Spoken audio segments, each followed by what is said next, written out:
Some busy work. We'll get going in a second. I promise. I promise. Sorry, my Twitter folks.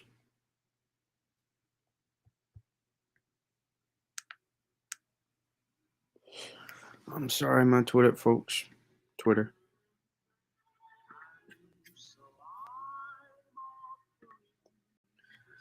I just had a miscue, so I gotta delete this.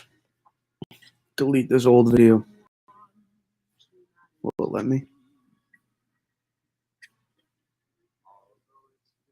I just want to delete this.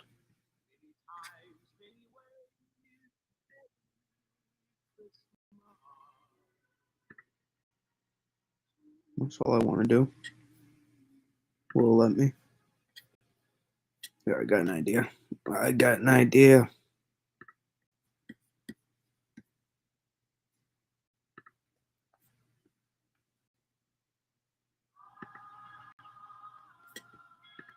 Boom. This should do it.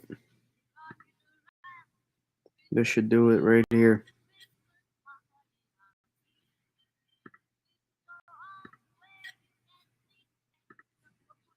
Bingo. Now we're good. Now we're all good. All right, let's get into it.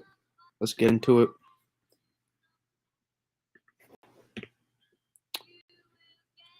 Hopefully y'all been having a good night. You know, maybe watching college football or hanging out with friends, whatever you were doing tonight. Regardless, hear a little Christmas music, in the background. But we've had this ridiculous lake effect ban that's been going on, and I saw that when I took a look at some of these soundings, I was like, yeah, this is something I definitely want to look at. I love the weather, so I don't got any problem going over any of this stuff. Pull up. We'll take a look at radar here. Show you guys what's been going on. Some ridiculous snowfall rates. I mean, unreal. I mean, we're talking 4, 5, 6 inch per hour snowfall rates.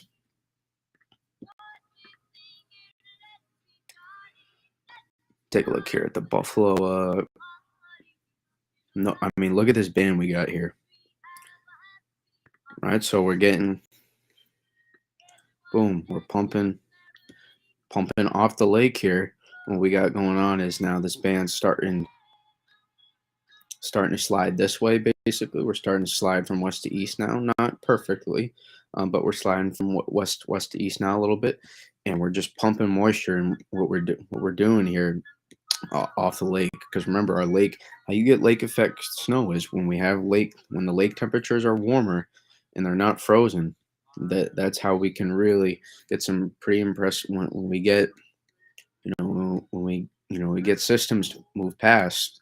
A lot of times on the backside, when the wind comes off the water, we got vorticity moving through.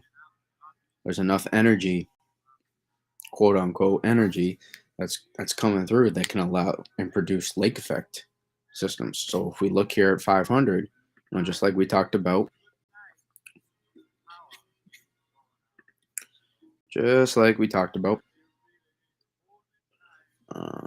I didn't even finish that run. But notice, right, we have this system moving through right here. Right, so take a look. This is right. We had this piece moving through here, so that's why we had our band west to east. Right, we had this big.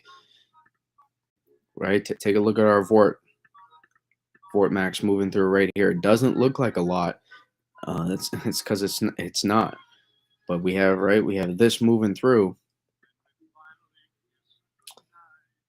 Yeah, we have this big thing moving through here. That's not a lot, right? We don't have a southern vort to go along with this, so we're not exactly looking at some sort of phase here. We're not creating a classic snowstorm. That's not what we're doing. This is lake effect. Our lake, we got our moisture source is coming from the lakes, and so we're having energy move over the lakes, and then the wind direction coming off the lake is helping produce these bands over inland, and that's what we saw for days, basically, is or almost technically days for a couple of days. We saw this take place,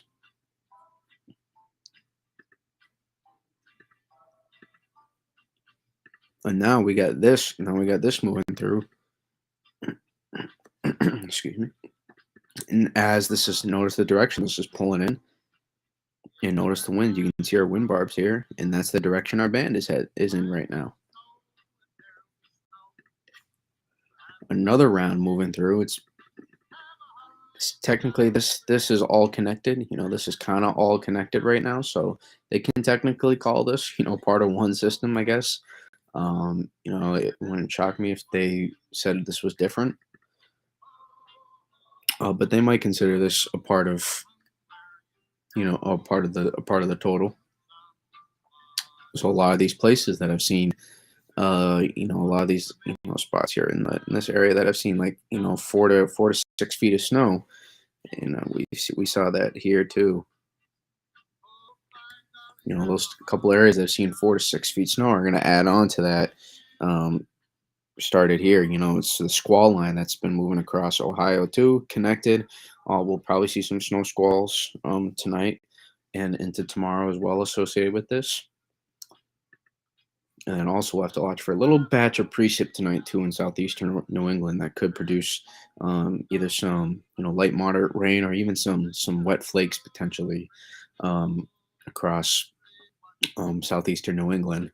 And then the eastern tip of Maine is also going to get a little bit. They could get some small accumulation, maybe according to a couple inches on the eastern tip of Maine there if they're lucky tonight, associated with this big injection of cold air, this big dip of cold air, right? So we got all this cold air coming in on the backside, but also coming in with the system as well. So it's going to be really cold, and we're going to be pretty windy tomorrow as well, to go along with this lake effect band that's been setting up. But we take a look at some of these. Pull up the latest sounding here.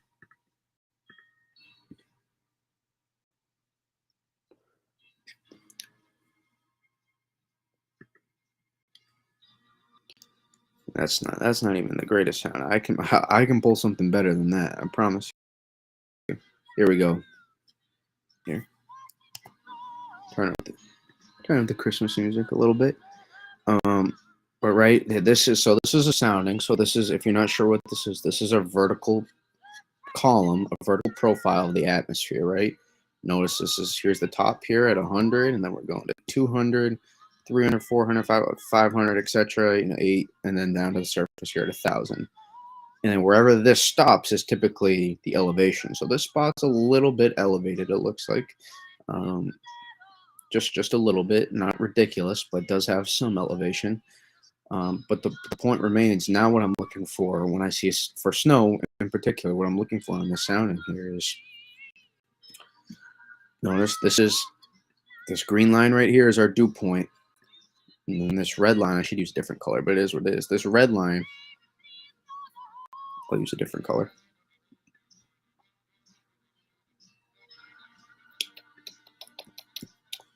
What's up, God Church? This red line here is our temperature line. Our red line is our temperature line. And what we look for in snow soundings, and you look for in rain as well, at least this first component here is what we look for, is how close are these together? How saturated is our atmosphere? And a sign of how saturated our atmosphere is how close these two are together, and especially down all the way down to the surface. So how close are these two all the way down to the surface? And in particular, how saturated are we through where we're making our snow happen? And where we're in our snowfall production point is typically what we look for is we look for our minus 20 line, which is about right here. And then we look for our minus 10, which is right here.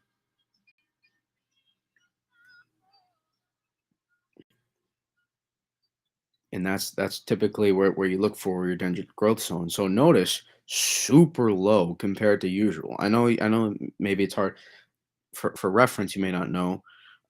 This is pretty low in terms of typically where we look at for the dendritic growth zone. Our DGZ. Notice you can see it's highlighted right here. Call it the DGZ, the dendritic growth zone. So from here is where we're making our snowflakes. This is our snowfall production zone right here, and we want to be saturated from this point on all the way to the surface. It's okay if we're not super saturated up here in the atmosphere, in these upper levels of the atmosphere, because this is not where we need to make snowflakes. This is the area of the atmosphere where we need to make snowflakes. And we're super cold too here. We're all the way, we're minus 20 degrees all the way down to almost 750, 800 millibars here. That is really cold temp. So we have a super cold, right? Notice we don't even flirt. This is our 0 degree line right here. Not even close to flirting with a mix here, right? Obviously we're not, but just in general, not even close, right? We don't even get past -5 -5 degrees Celsius, almost all the way to the surface, basically. So this is for snow. That's a sign for really good snow growth when we're really cold all the way through, all levels of the atmosphere. If we're this cold and we're this saturated, that's a really good sign for snowfall production. And then next, what we like to look for here on our soundings, when we have this component as well, we look over here, and this is our omega. So typically this is letting us know how strong our forcing is, how strong our lift is in the atmosphere.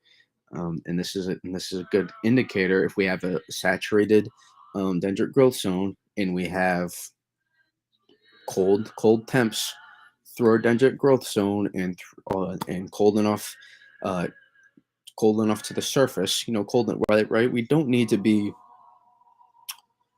have to be 20s, right? We can be 30. We can be anywhere from like 30 to 35. 35 is a little. What's up, John? We can be like 30. We can be like 35 and still have pretty good snowflake production, in terms of we can still um, allow for pretty accumulating snowflakes. Probably a little wetter if we're at like 35 degrees. But if we're around 32 and below at the surface, and we have this kind of look here, then we're gonna get really good snowfall rates, and snowflakes are gonna be able to stack up on each other really easy. We're gonna get those big fat flakes that can accumulate really nicely. And when we see omega values like this, typically all we look for is anything really around -1 and higher is a pretty good value to work with for a uh, solid dendritic growth zone in terms of the omega values. So I know this is a little complex for maybe for some of you, but I think I explained it pretty good. And once you get the hang of it, it's pretty straightforward in terms of understanding. And sometimes too, if we want to look for thunder snow, if we see any value on convective available potential energy, CAPE values, if we see any numbers in here, just anything, any values in here, that's a good sign that we're seeing convective snow.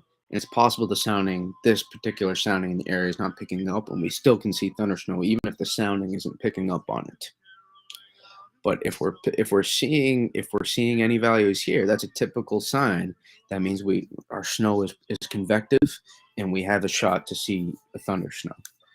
So typically, I like looking at soundings to figure out, to see if we can not just thunder snow, but how good is our snow growth. And also, it's a good indicator of what we're looking at in potential when mixed lines.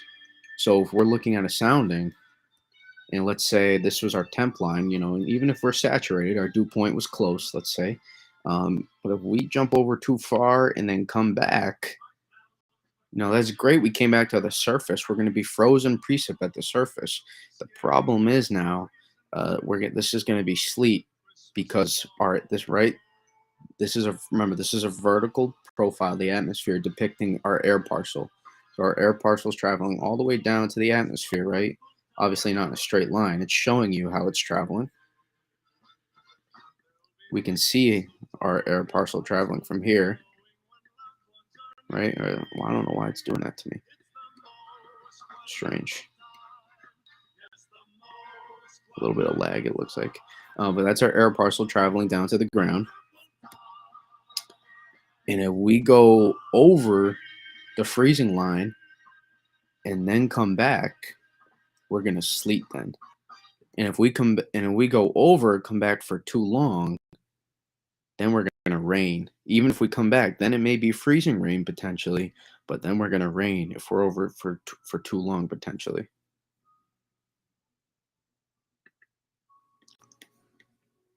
So so if this is our 0 degree line Celsius, and if we want to see snow, we can, if we're under heavy rates, we can kind of come over a little bit potentially, and we can flirt with that line. Maybe not for that long, maybe, but we can flirt with that line a little bit, and then if we can stay, typically it's a little lower where this happens, but the point remains: we stay below 0 degrees Celsius all the way down through the atmosphere. Then we can stay all snow. Now, I will say the reason why I said, well, this is a really, we're really cold all the way through the atmosphere.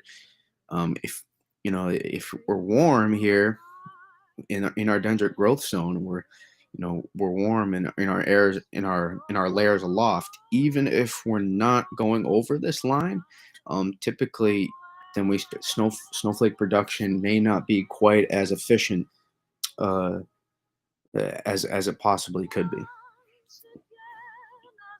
But this is a classic sounding for very heavy snow. This is what you would look at and see 3, 4, 5 plus inch per hour snowfall rates. When you look at this, easy 3 to 4 inch per hour snowfall rates with this kind of sounding. And we can see on radar too. I mean, this band is getting going, especially. Here we can zoom in a little bit.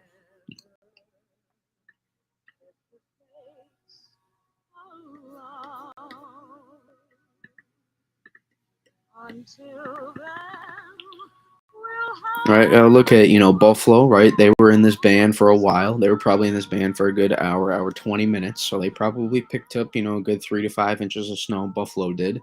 But these areas, I'm curious. Notice how much wider the band is here than it is in this particular area.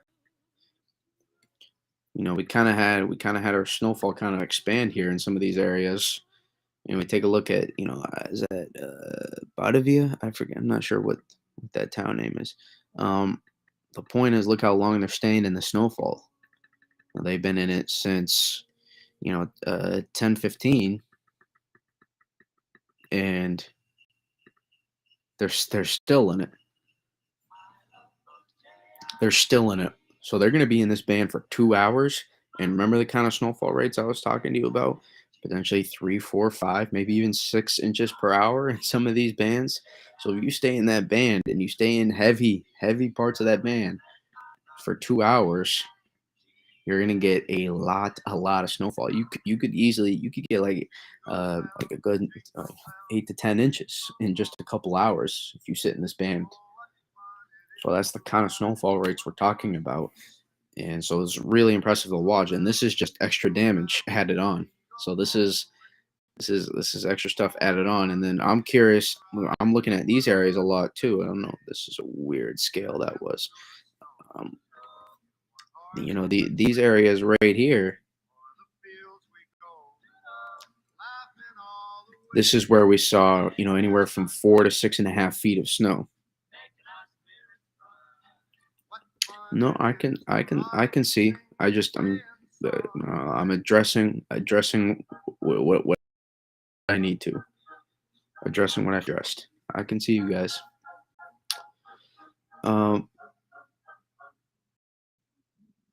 The point is, I'm curious to see how much snow we get in some of these areas, because remember, the longer you stay in this band here, it looks like the band's kind of expanding a little bit to the east of some of these areas. um what are we now, 12? Let's see. So it looks like Orchard Park is just on the fringe edge, so it looks like they're going to get out of this about 12. So if we do a little bit of math here, looks like they got in at around 10:30. So they were in this band for about 90 minutes. It looks like they're going to be in this band, and maybe 80, um, maybe 80, 95 minutes or so. So we do a little bit of math there.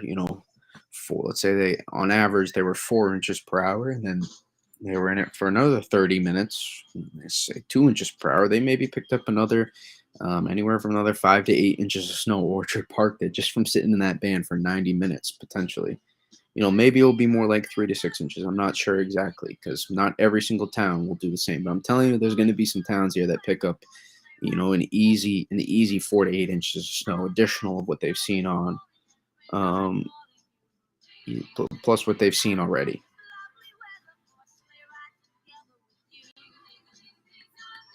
And Orchard Park has already seen 77 inches of snow, and a lot of other places have seen 70 plus in this little area right here.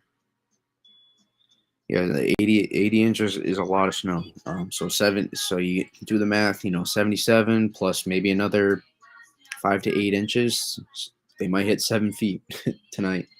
And then plus, however, the banding behind, if they get into a couple more bands, it could be just for an hour, and they see another inch and a half, and then you get like 3 or 4 more of those bands. Then you can pick up on some significant snowfall.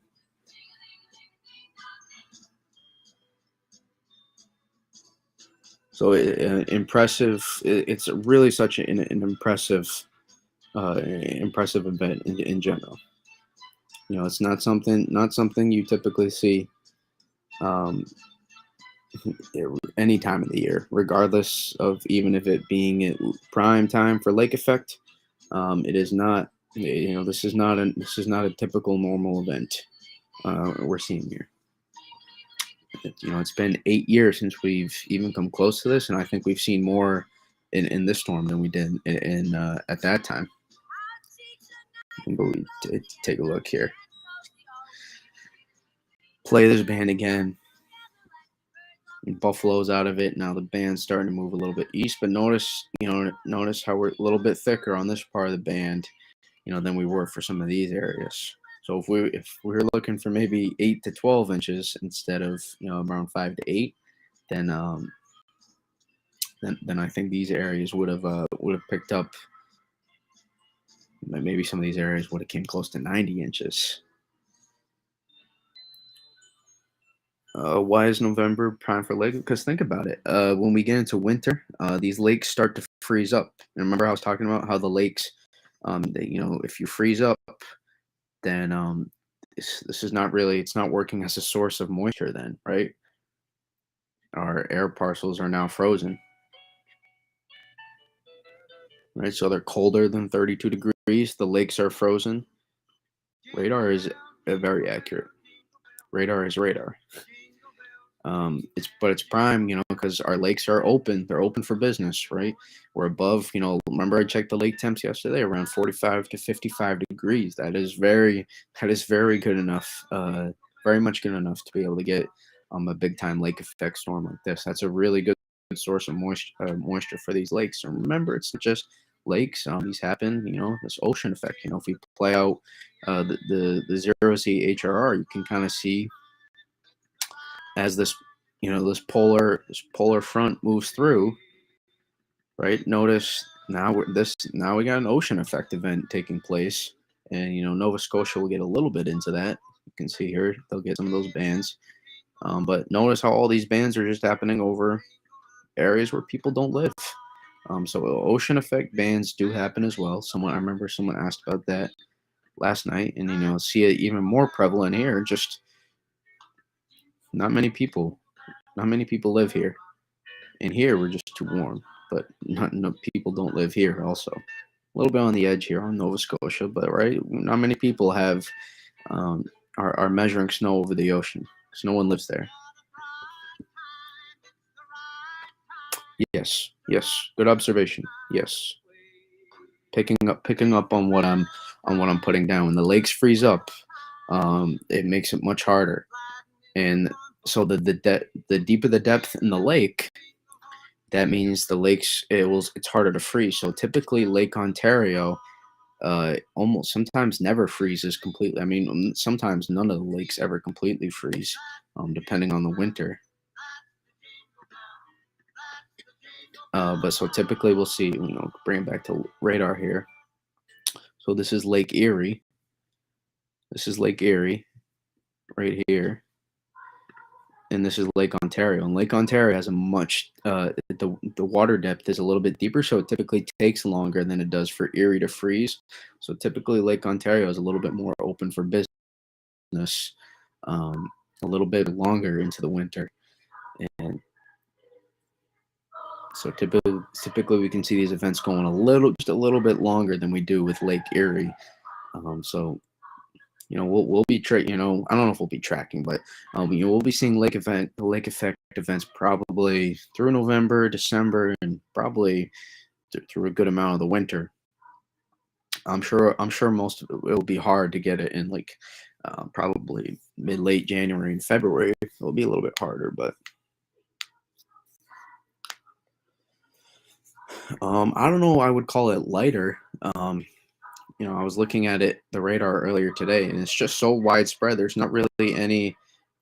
It's just not. It's not a super consolidated areas of banding. So you notice these bands here. There's not really one. This is, I guess, as about as consolidated as it's got. But even then, it's super spot. It's a little bit more spotty, and there's less consolidated areas.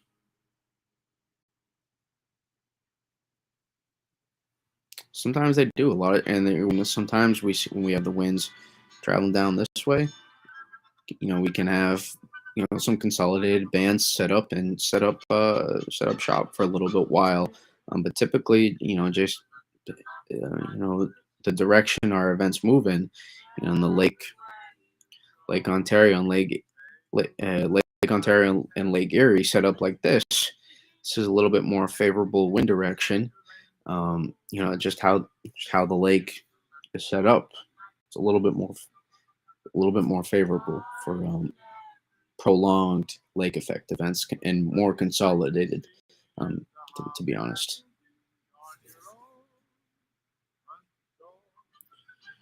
The bigger the lake, the more the moisture you're gonna have to work with. I mean, you think about that. So we can tend to see lake effect events take place on the Finger Lakes as well in New York. Um, where we can see bands slide off like this here on the Finger Lakes. We've seen that before.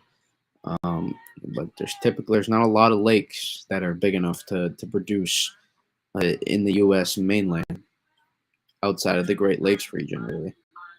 So we do have, we have lake effect events typically. Ocean effect events. Ocean effect, we do see those, but not a lot of. Besides the Great Lakes, and it's not a ton of areas that they get into lake effect. We do see some. Lake Champlain, there is some enhancement. We do see sometimes, but not a lot of other areas otherwise.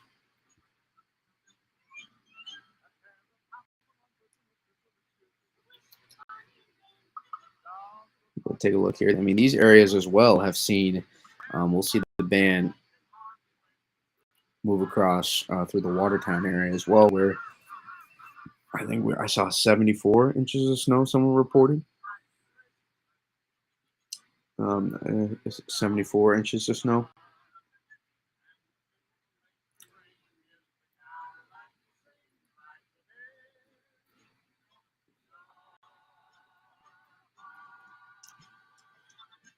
My man, these are the kind of questions I was talking about. There are no saltwater lakes in the U.S.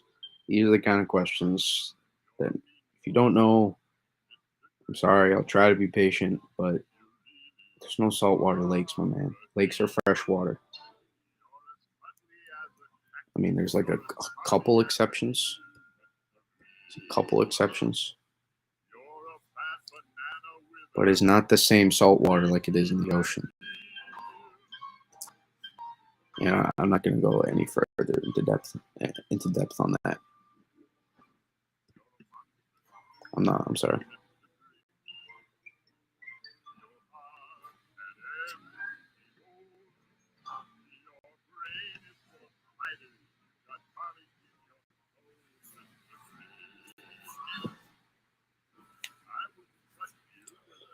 Well, man, I recommend do some research.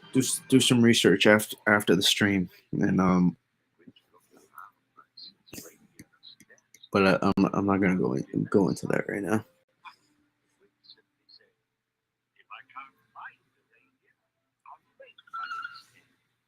I don't know the area that well, but I can't tell you a lot about the salt lakes in Utah. My guess is there's a small content of portion of salt in the lakes, and that's why they call it Salt Lake. That's my guess, but you can research a little bit more on your own time. Notice right, we got this band. All right, we can see this starting to get going over Lake Ontario as well. This will push east, and so these areas as well will get into it. And also, what's going to happen is these areas here are going to get into a big time. So we're going to look for maybe some 1 to 3 foot totals here. And the special part about this area too, notice there's a terrain overlay on the map here. Is this area is it's kind of hard to see, but there is some terrain. In this area right here, this particular area, there's some terrain. So when the lakes are facing up like this, we can really create some strong lift. We can create some orographic lift here off the lake, and we can get some pretty intense bands. Why don't I do a snow map? Because I don't forecast the Great Lakes. I don't mind talking about this, but I'm not. No one really puts out lake effect snow maps besides the TV meteorologists in the area. They're so specific, and I could better off just highlighting, the general idea. Never have forecasted. I've never streamed lake effect events either, so we'll leave it at that.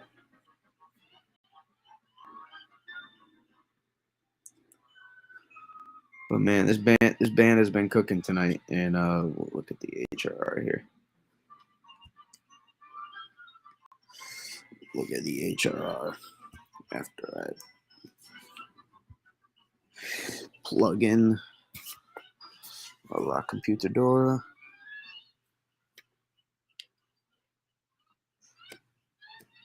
There we go.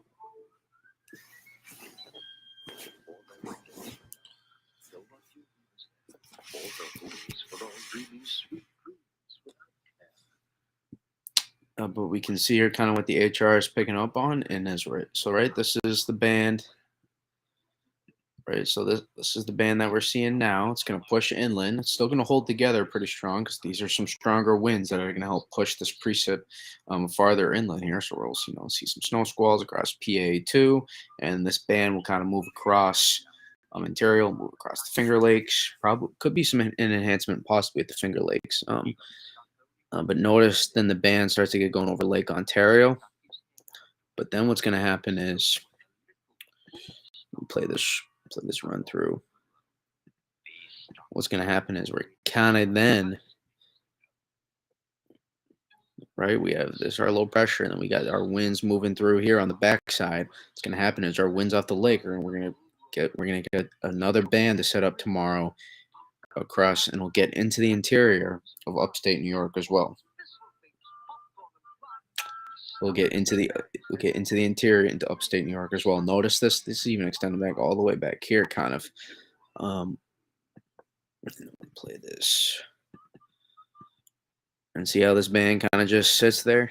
Just sits there, and even this band will kind of we'll have such strong winds tomorrow. Like we're not talking like 50, 60 mile per hour wind gusts or something. Maybe in some of these really intense banding, there could be some 40, 50 mile per hour wind gusts. But in general, most of the area tomorrow across the Northeast is going to be in store for 20 to 35 mile per hour wind gusts, just in general.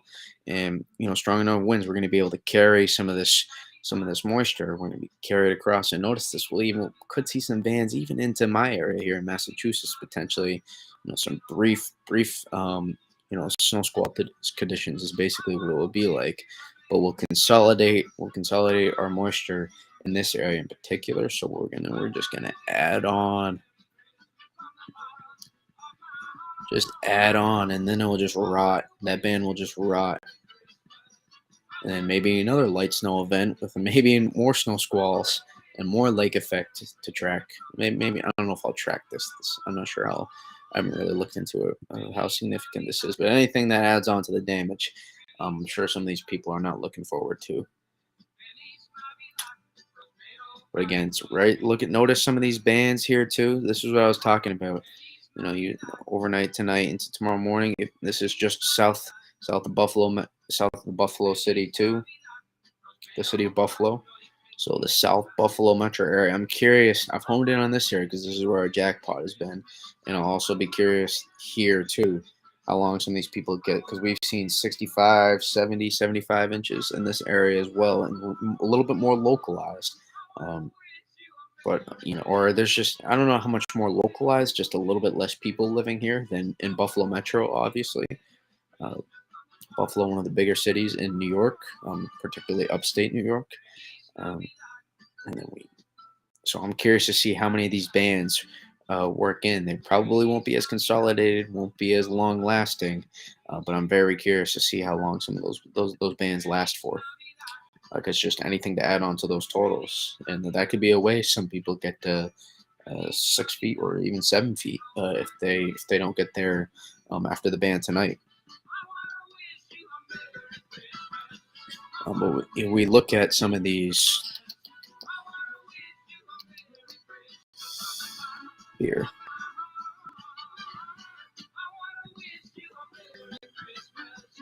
Take a look at some of the QPF totals, and then we can do a little math here. A little math is always good. We'll assume at least 15 to 1, so we get some of these areas. Oh wow, that right? 1 to 1.5 inches of precip here. It's a ton up right there. Because you got to remember, we're talking 15 to 20 to 1 ratios potentially with how good our snow growth is going to be. This is maybe anywhere from a foot and a half to 3 feet of snow potentially here we're talking about. Take a look at the soundings here again in this area.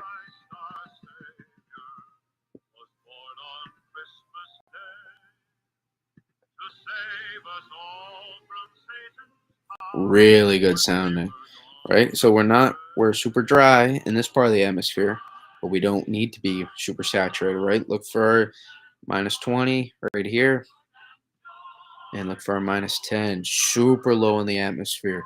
We're super cold through, so our dendritic growth zone is super cold, and we're super saturated all the way above our dendritic growth zone, all the way down to the surface. Our wet bulb, our dew point temperature is very close. This is very close. So we're well saturated. -4, I mean even more, probably like -5, -6 omega here. So we have really good forcing, really strong lift, and we're cold all the way through the atmosphere, super cold. Our dendritic growth zone is super cold, well saturated, and we have strong forcing. Very classic scenario for where we can get a lot of snowfall. In short, like this, I would look at and say this is going to be the 4 or 5 inch per hour rates right here.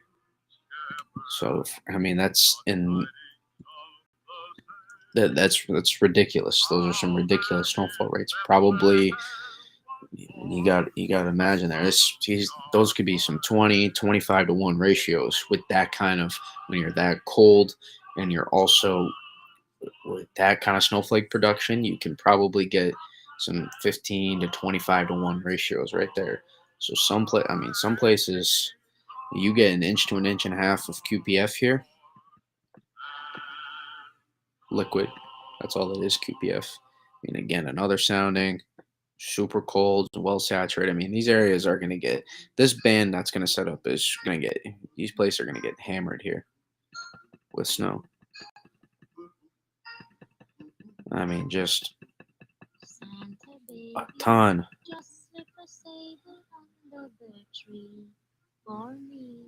Wow, they're gonna get. I mean, this is another death lake effect band, basically another death band we're looking at here.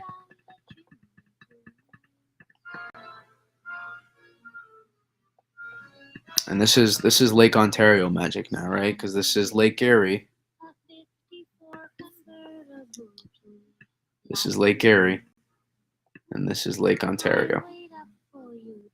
This is Lake Ontario magic right here.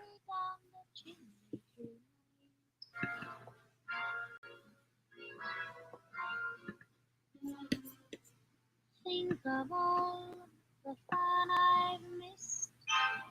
Think of all the fellas that I haven't kissed. I'm curious. Was it picking up on some of that snow? I want to see. I think it's sounding here in Massachusetts. I'm just my own personal curiosity. Not super saturated. This looks more just like, but you know what? Remember?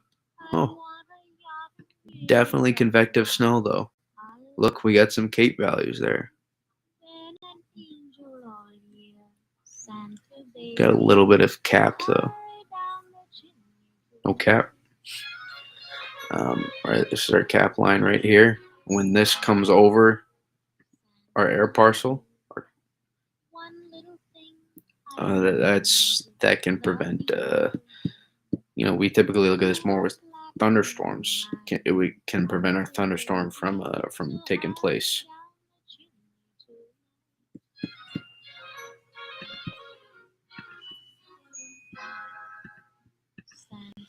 And fill my stocking with a duplex and checks. I'm sure it's better in Vermont here. Yep. Oh boy. Vermont's gonna get hammered tomorrow.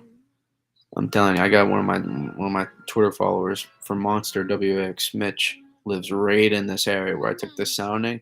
I mean, they are just, strong lift. This is really strong lift at the surface. Super cold. You can tell this is a higher elevation because notice this is above. This is a little bit above 1,000, so this is probably 1,000, 2,000 feet elevation here. But look how saturated we are. Super. This is a good thunder snow sounding right here. Notice, look at our Cape values here. Super saturated. Here's our minus 20 line. I mean, we're minus 30 at nearly 700 degrees. Minus 30 degrees right here. Minus 30 degrees Celsius. That is super cold for that low in the atmosphere. This is, it's almost into the lower levels of the atmosphere. We're talking that kind of cold air. And then minus 20, our minus 20 line is at 800 millibars. Super, super cold. And then we hit minus 10. We almost hit minus 10 at the surface. So we're going to be super cold, really good. I mean, this could be 5, 6 inch per hour rates right there. Could be 5, 6 inch per hour rates. That is some heavy snow right there. Don't look like a lot, but the sounding is very revealing here. Matter of fact, I'm gonna tweet this out.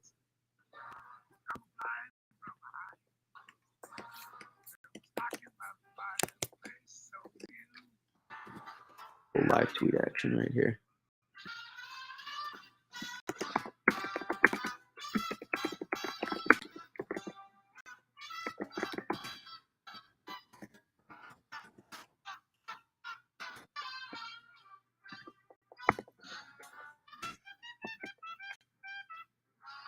days, more like weeks.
There we go.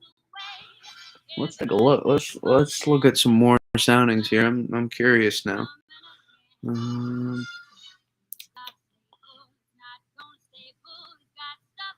I think we took this one already, but I was just trying to see. Maybe a different time slot. That's closer. Still a little bit. Still a little bit. We're decent. We're decently saturated through here. We kind of start to fall apart. It's going to be a super low level dendrite growth zone. But notice here in interior New York, probably be some good values here, right? Notice DGZ is 1. This is a little bit of elevation 2 in this area. Looks like probably at least 800 to 1,000 feet elevation here. It looks like well saturated. So they'll probably get some decent snowfall too, and maybe even some TSN, maybe some thunder snow. It's possible. I'll take a look here too. Really good sounding as well. Not great, a little, not well super saturated at the surface. 24 down to 18, you can kind of see that with our omega values here. Not great at the lower part of our dendrite growth zone, but still, probably that's a pretty good snow sounding as well. Curious, I'm hoping, man.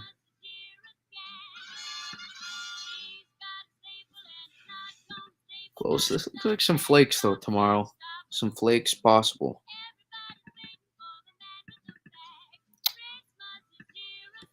Let's take a look. Let's take a look at that now. See, this is like not important in the grand scheme of things, but for me, this the little stuff. This fun little stuff matters for me. It's cool to look at personally, and it's remember there's more than just one model, but HRR is pretty good at some astounding stuff. But that's ridiculous. That's another live tweet right there. Are you kidding me? -9 omega. It's unreal. That's some unreal stuff right there.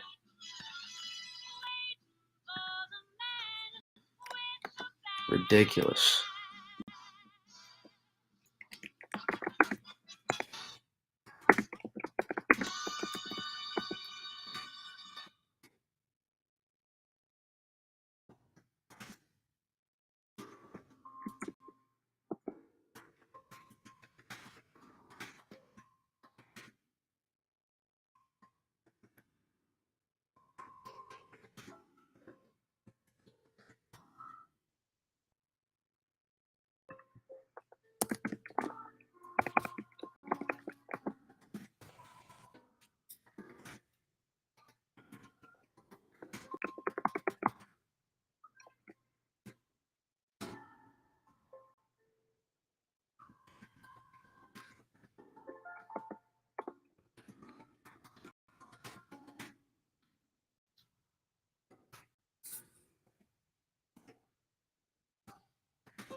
this right here too. Take a look at what the NAM had for precip. I mean, whoa, boy. If that's right,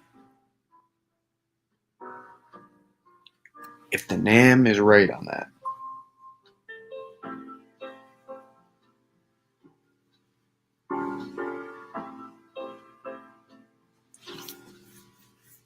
John's in the Twitter chat. John shouldn't have to come in the YouTube chat if he doesn't want to. But 3.5 inches of precip, that's ridiculous. Remember we talked about how good those ratios are? I mean, that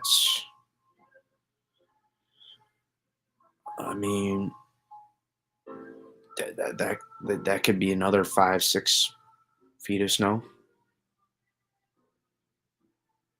I mean, that's ridiculous. Ridiculous.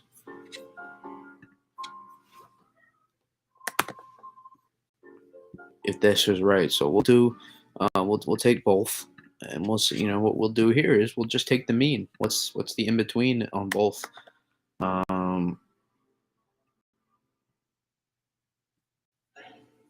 So if our max is 3.6 over here, and our max is about 1.4, you know, that's 5 divided by 2. That's 2.5. We'll say 2.5 is the mean right there.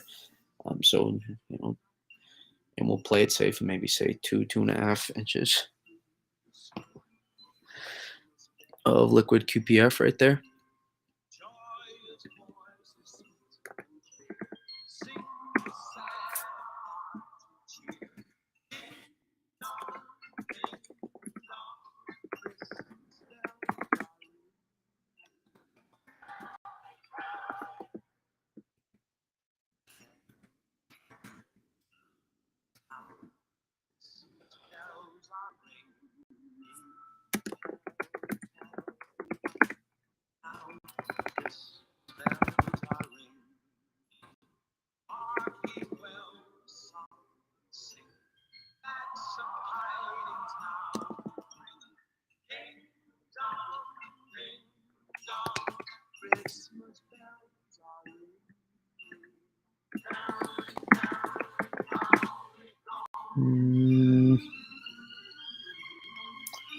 Appreciate it, hi.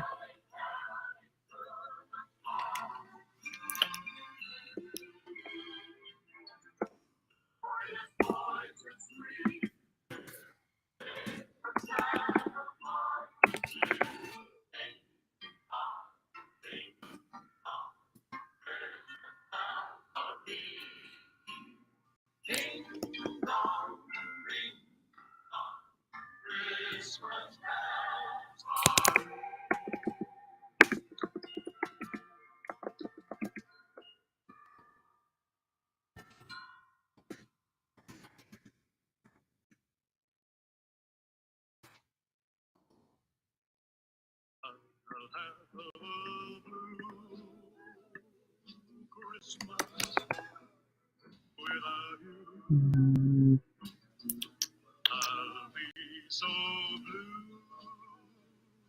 just thinking about you. Echo red, shines of red, green. Sorry if I'm not talking. When I'm not talking, that means I'm thinking hard. I promise. I promise.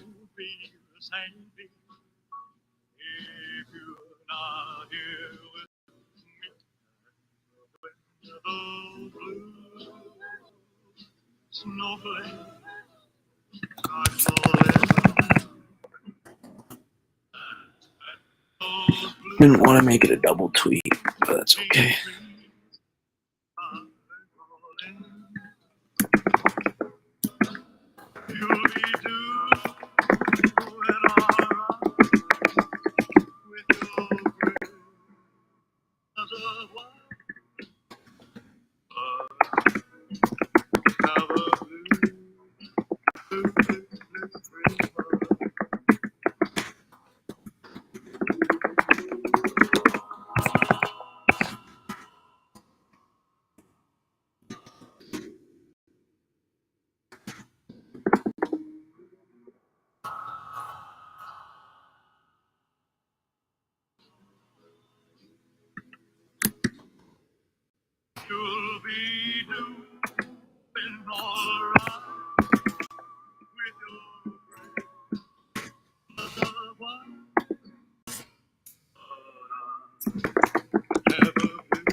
live with any spelling errors that came right there.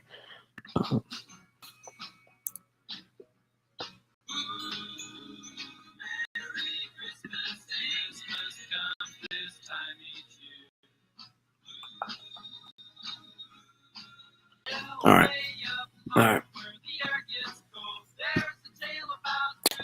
Okay, maybe one more sounding, and then I say we talk about that post-Thanksgiving storm threat.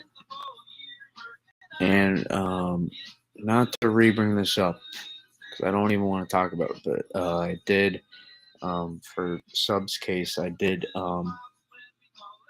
he's allowed to comment again. Give him one more chance. Give him another chance.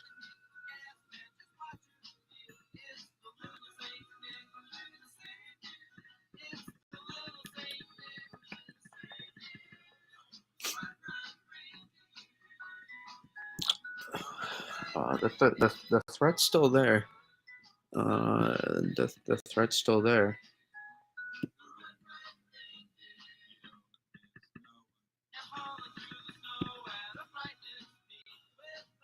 I'm trying to figure out.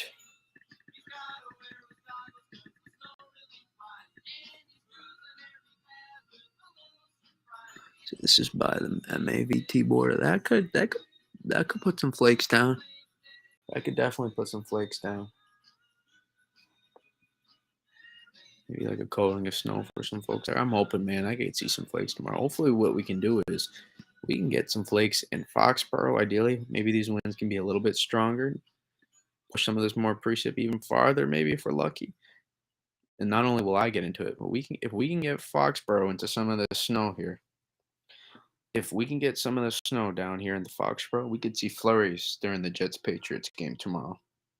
We could see some flurries and tomorrow, which would be pretty cool. I think flurries during football are obviously, big time snow events are cool as well, but I think flurries are always super cool. I've been at a couple football games where it's snowing lightly, and it's always kind of cool.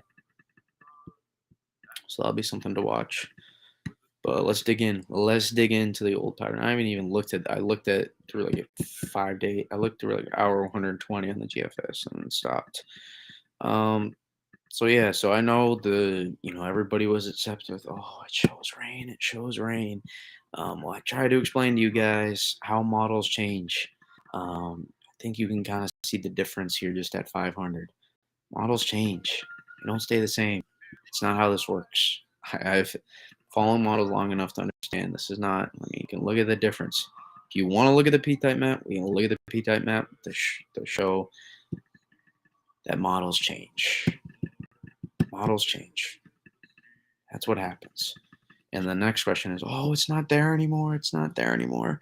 You guys got to relax, right? The one operational run does not depict everything that's happening. I look at operational runs to see for trends, changes, etc. It's usually the best, better than any single ensemble member. And I'm a big operational model run guy. And it's not for the case of not it's not for the case of not the ensembles are bad. The ensembles the ensembles have a meaning. There's a purpose behind the ensemble members and the models. Sorry, but you get what I'm trying to say.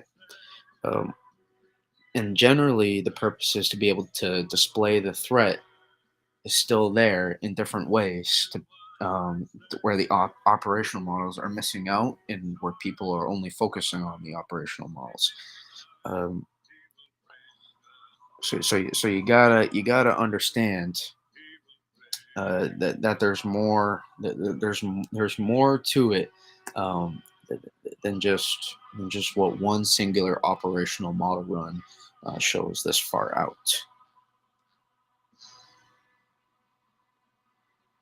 There's gonna be changes.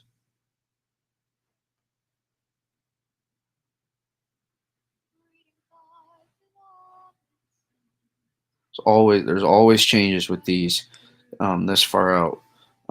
That's why you gotta stay even keeled. The best athletes in the biggest games, they stay even keeled. The best forecasters stay even keeled through all the changes in the model runs. Remember, I said you gotta use your past history. You gotta use your past history. You gotta use the setup and connect it to past setups to make a forecast. A forecast is not looking at a singular model run and then going, oh, well, I like it. Or whoa, it's showing that. Let's believe it now. It's not. It can't be any different than what the model has to be right 6 days out, 7 days out. That's not how it works. It's not how it works. Okay, especially there's always the farther out you go, the more volatility there is. Volatility meaning susceptible to changes. This is how it works. This is how it works when we're this far out. And the reason I'm not a super big ensemble guy is because I understand how to look at the operational models. I understand how to look at them and still see whether or not we have a threat, to watch, to forecast. I can put aside what it's showing currently and figure out how close we are to be able to get a snowstorm out of what the operational is currently showing. And then if there's still some confusion after that, and I'm still curious, I'm trying to figure out more stuff, then I will go look at the ensembles and connect the pieces. Um, you like the model runs that show snow in the backyard? Yeah, me too. They tend to never verify, but uh, I like when they show snow in my backyard as well. But what we got going on here in some of these model runs, see, that wouldn't be too bad actually. Um, you know, that's not a perfect setup by any means. Might be a little dynamic cooling, but that's not too bad. It's close. So what's happening here, if we're going to discuss the specific model run, what's happening here is on the GFS is it's splitting these two pieces now.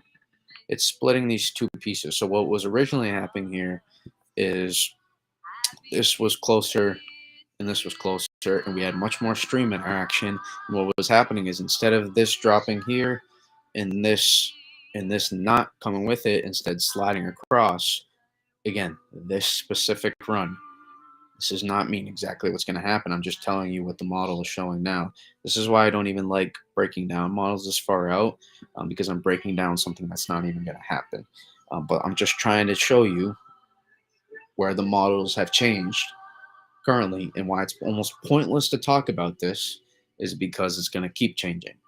Okay, this is more for my purpose and my sake that I can break this down and just let you know what I'm seeing in the models. So now what's happening is it's splitting these two instead of a strong stream interaction and then really consolidating this upper level low somewhere here in the Midwest, and then seeing it transfer happen too late, and then it's just these places get into maybe a big snowstorm. I think you butchered that comment. I think you butchered the spelling with now and not. But what's happening now is these two separate. So then basically this is just basically just a northern we're working for. We're not, this is getting basically whatever left is getting sheared off a little bit. So now we're shunting all this precip off, and we're closing this void off here, and we're not getting any stream interaction between these two pieces, and no phase. No phase is happening here.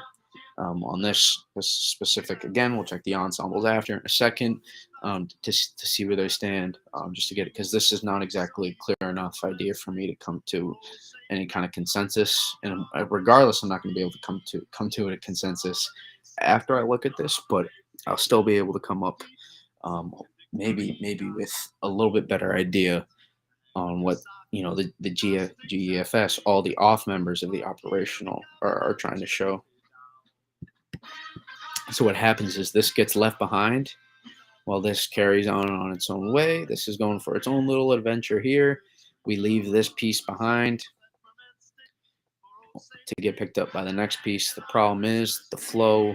We're a little bit more zonal after with this, so it's not as ideal. So in order for a phase to happen, our cold air. We look for a 540 line.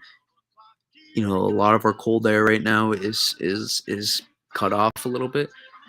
Um, so we're struggling. We don't have a lot of cold air to work with. If we look here at here, I'll show you guys.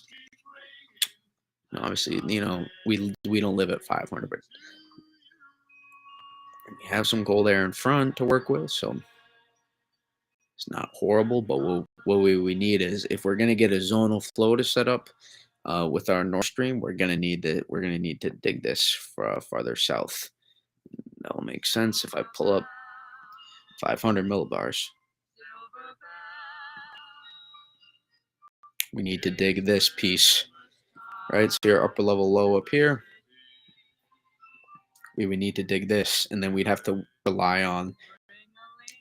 This is different from what models were showing just like a day ago. We would need this. We need a phase here, and we need this to occur a little bit farther southeast. Because what happens here is we're just a little bit too late where we consolidate the upper level low. We're starting to, and at that point it's a little bit too late. So these folks can get it. These folks can get into it. This is next weekend technically, and the point I'm trying to make is the models are still trying to figure it out. What happened was I was just explaining. You may not. It's possible you were, or you just misunderstood. It's fine. The point is, right, our North Stream that a lot of the models, if we play this back here, notice the changes we're having. You see how we were getting a stream interaction with these two pieces? We were previously. And now we're not.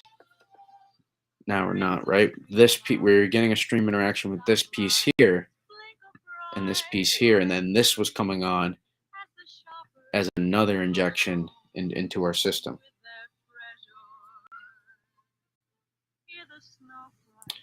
So what's happening now is it's splitting these two pieces when it's dropping this in, it's split. We play this back. See how we're more consolidated here already?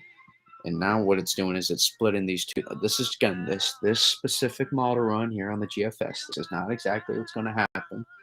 If I'm breaking down a model, I'm telling you how I'm breaking it down.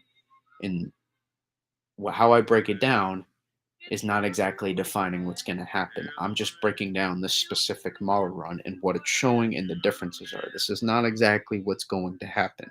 Again, I have to keep reiterating that because some people still misunderstand that, which is fine. That's my job to try to clear that up. So what's happening is now we're consolidating this energy, right? We're still pulling some of this, right? We're still going to pull. We're going to pull on some of this. We're kind of stretching this out at this point, elongating it. So no really consolidated area, but it's going to pull whatever it can. This part is going to pull whatever it can, and then it's going to, whatever happens, basically. We know what's going to happen. We can play it out. And so this consolidates what it can. And so now this is kind of getting super elongated, right? Super elongated. So we're stretching out all this convection here to the east. And it's trying to consolidate an upper level low here. So it's going to, nope. So it's going to try to consolidate this convection here.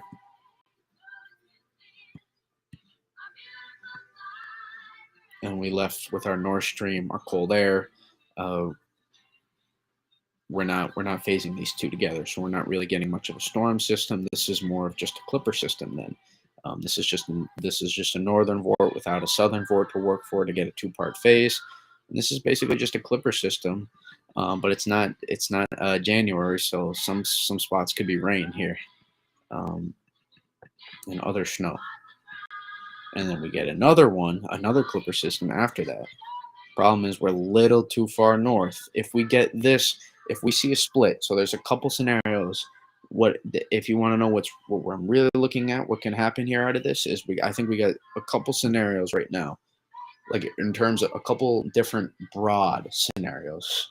Now, out of these different scenarios, we could see different I know this is going to sound weird, but we could see different scenarios out of that. But there's two main different changes to the pattern we could see. That's a good way of putting it.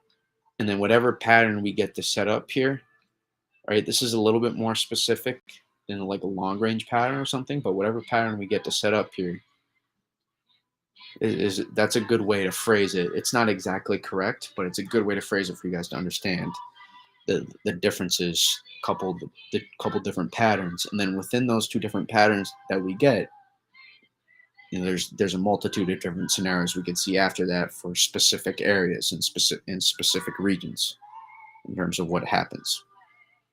So I think our two different, I'll call them setups. We'll go with setups.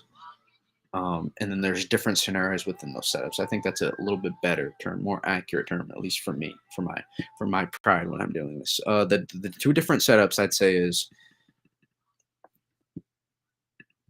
this piece doesn't split off as much, and we're able to get a phase between these two pieces right here.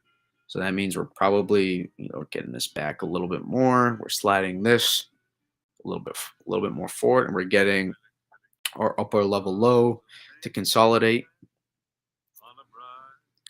Right, we'll see this slow down more.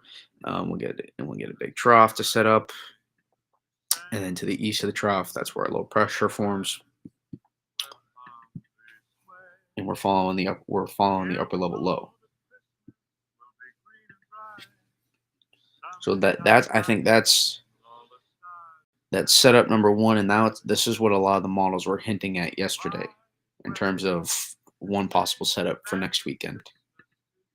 Right, and this is we play it back. Don't focus on the exact placement. But here, let me play this forward. Don't focus on the exact placement. Don't focus on the exact placement. Just right here, we have a consolidation of our upper level low. We have a little bit more of a phase going on here, and we got our low pressure. It's forming off to the east of our upper level low, and that's the kind of setup. That's one potential setup with next weekend. So the fact we're still talking about two potentially different setups should still let you know how much uncertainty there still is with the system, as they're supposed to be 6-7 days out. Maybe 8 days out if setup number 2 takes place. If setup number 2 takes place, is what the GFS shows right here a little bit, is we displace these two, we prevent stream interaction, we prevent a phase. Well, it'll be a little bit of stream interaction, but we'll prevent a phase here. This will hold back. This will continue traveling, and until this gets out of here, right, this will get left behind until a new system picks it up, until a new North Stream picks it up, and then we'll see some sort of partial phase here with these pieces, and depending on where that sets up, that's yet to be seen. And who knows, something drops in after that. We're in a somewhat active pattern right now, so we'll have chances. I think into potentially early December. We'll see. It's never a guarantee. But we're hoping open here. The Northeast can hit on one of these setups. But these folks are cashing in right now. So I'm hoping.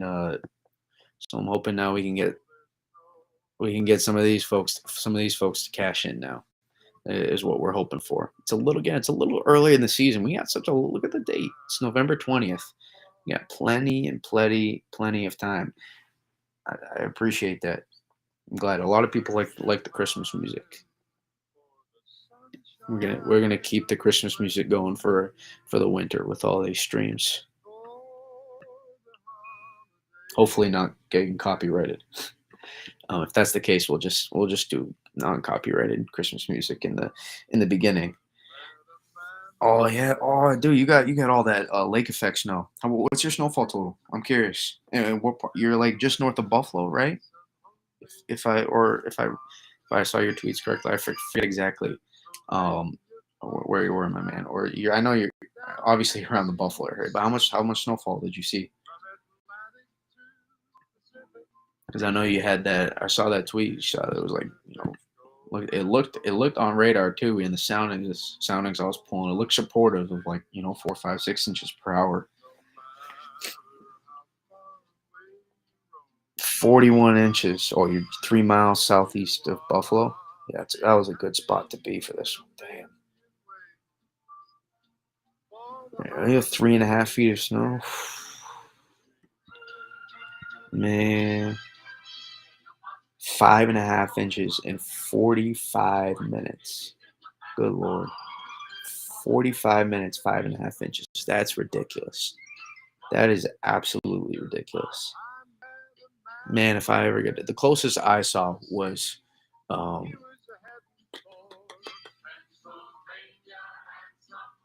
I think 15, 20 minutes. I saw it was like 2 inches of snow or something. I was on track for like 6 inch per hour rates, but the band, I only saw the band for like 40 minutes, and I picked up I think like 4.5 inches in the hour. That's officially what I've recorded. It's like my highest snowfall rate ever that I've seen. And some of the snow squalls we've seen too have been pretty impressive. But man, 5.5 inches in 45 minutes is just unreal. That's unreal.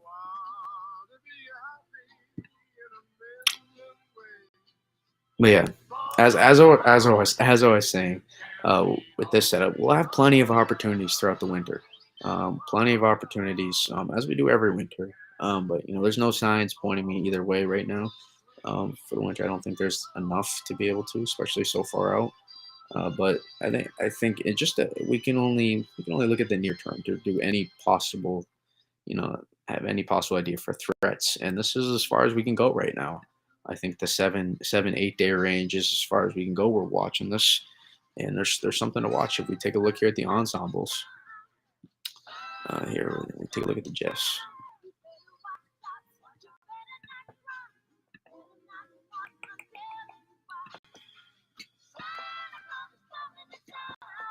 We'll take.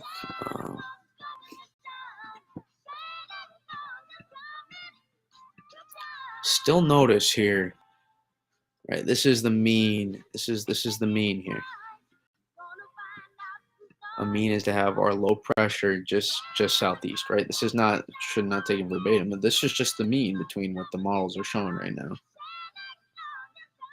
Right, you can kind of see here. There's a little bit. It's kind of stretched out because there's all these different spots. There's all these different model runs that are trying to figure out where exactly the North Stream is here, where our northern board is. You can see some variability here too. Just trying to figure out where exactly our southern board is going to set up as well. And that kind of matches if we look at 500. Notice 500, we can really pick it off the GAFS now with here on the Jeffs. Now we can pick up, right, starting to pick up, right, maybe our Vort gets left behind here, or maybe it gets left behind here. There's a couple of clusters here, but there's also a really large main cluster here, right, with our northern Vort here, and there's a big cluster with our southern Vort, and then in between that, probably where we're seeing some of those hits. 540 line though being here and on the average, that's a pretty decent Euro comes. Yep, Euro coming out now. So that we'll take a look at that bad boy. Once it's finished coming out. Not staying up for ensembles, but we'll stay for the Euro up. I guess we can look at the Canadian. Looks like Canadian's still holding on. We take a look at the difference. Yeah, still too early to tell for rain or snow. It's still too early to tell if we're gonna have a setup this weekend now, given the disparity. Right, something's going to get left behind in this process. Some Vort. Question is how much vorticity, / energy Energy is the way to simplify it. How much energy is going to get left behind? How strong of a piece are we going to leave behind? Or are we going to leave almost all of it behind? That's the question. The current operational run for the GFS is trying to leave all of this behind right now. If we take a look, notice the difference between here, these two, how much it's leaving behind. So we're basically there's not a lot of or this Gulf moisture. We can't pull in any Gulf moisture into this system. And so this is basically just pretty good sized upper level low.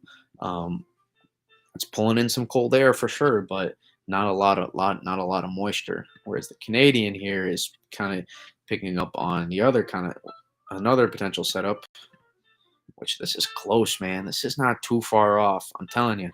It's not too far off. I mean, you can take, if we looked at the preset map, that's what the preset map is showing. It just looks like, this is why we don't look at these preset type maps out so far out. Because if we look at 500, you would know that, man, this is super close. We get everything to happen down here just a little bit farther south. We could really be cooking here. With this Canadian. But again, the Canadian's not the most reliable. We're just looking at different. Yes, this is the Canadian. We're just looking at different potential scenarios right now because there's no evidence to be able to pinpoint exactly, one specific solution right now. So we're just trying to figure out if there's any consensus, which there doesn't appear to be right now, and we're trying to figure out, what the model biases, etc. It's kind of hard to pinpoint model biases exactly right now, given we don't know exactly what the setup is, because there's a couple different setups that can happen. Yeah, there's no point in looking. For me, I'm just trying to relay what the current model run was showing at 500. This is why I look at that's why I look at preset maps. That's really the only reason I look at preset. And I kind of tweeted that out today. Yeah. I mean, we'll only like 20 more minutes, and then we'll get like all the euro or most of the euro out at least. So that won't be a problem. And then I'll hop off. Or I'll answer you guys' questions and then hop off. But I mean, Canadian's super close because look at this. We got this piece. It kind of gets shunted off a little bit. It takes a little bit of while for this to round the trough base, but we do see some stream interaction here, consolidating an upper level low. It's just a little late and a little. The location is trough, just a little too far west, and we're a little too late with the amplification here. Just a little too late.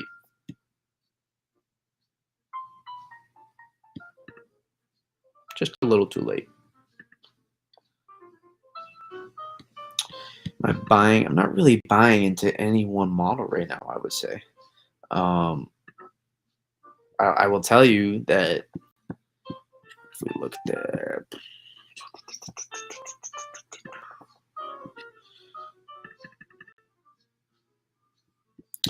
I don't even see. Here's the thing. I don't want to jump off the ship and say like we still don't even know what if there's like here's how I broke it down earlier. We could have two different setups here.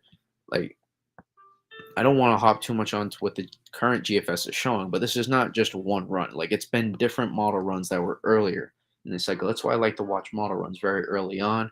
I won't post a lot about it, but I like to monitor them even in the longer range, because then I can get then I can get a better idea of all the different changes we've seen in the models, past setups shown or past solutions it's shown, and this where energy hangs behind and hangs back, and we don't really consolidate it with our northern vort right here. That's one possible solution still, and this means really no big storm if that's the case. So this is no big storm if that happens. So I don't want to really go all too in on either one of the solutions I described, but I'd still lean towards I still lean towards, you know, something like the Canadian is showing in terms of not the solution, but the setup where we get, because this is what most of the models have been showing. Um,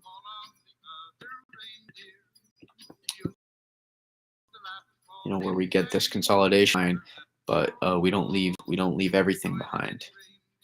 We leave enough.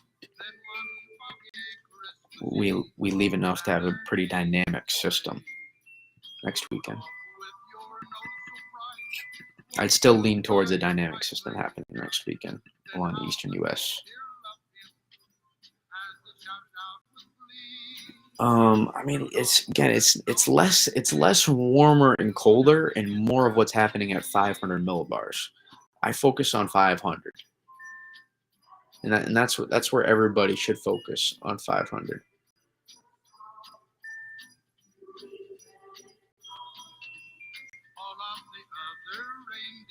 You know, I think 500 is where most people should look at. Try to learn 500. You know, but that's just what the Canadian. We can look at the Canadian ensembles. We can see if the even disagrees. Maybe we can see the difference here in the Canadian ensembles. You know, a lot of times the ensembles tend to follow the operational, just in terms of maybe not the specific solution, but in terms of the general idea. A lot of times we see it from us run to run. We see you know, the ensembles come after, they come on in after, and they follow the operational run. Okay, so clearly we can see here there's not a lot of solutions that are hanging this a strong piece of energy back here, strong piece of vorticity back here. Clearly, you know, clearly based on this Canadian spine, and this is a pretty good look. You know, I mean, we're getting our five. Are you kidding me? We're getting our 540 line all the way down here, and we're locking in this cold air in the mid and upper levels. Just on the average 500 volt mean look here, right? This is just the mean. And so this is a really good look. I mean, that's decent agreement, and this is just the excuse me, got something caught in my throat.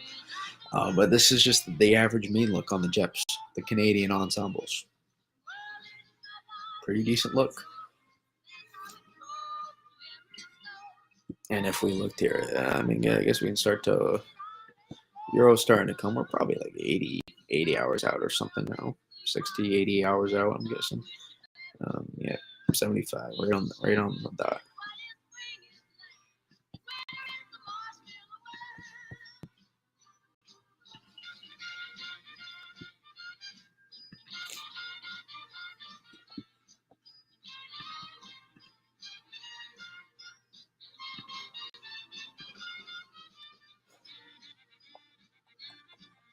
Curious. How's GFS compare with? I just went over that a little earlier in the stream. I went into that more in depth. Um, it was literally just before you came in, Ryan. Um, but if we compare GFS to Jeffs, you can kind of see still some disagreement. It's picking up on it, but there's still definitely there's a lot of disagreement. There's no consensus here. Like there's some runs that are picking up on a North Stream, you know, separated, and then maybe our southern port pulls back here, or maybe it pulls back here, or maybe we get these two to consolidate and come up. I mean, there's a lot of disparity. Now, I'm sure that shows up here if you looked at.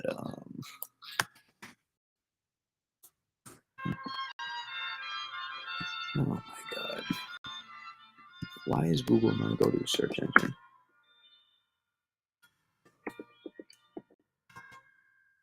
No, it's fine.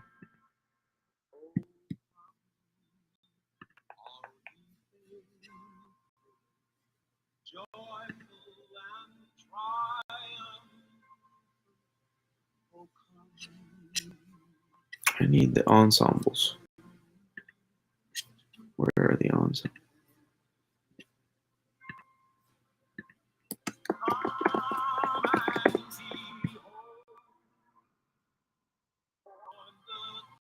There we go.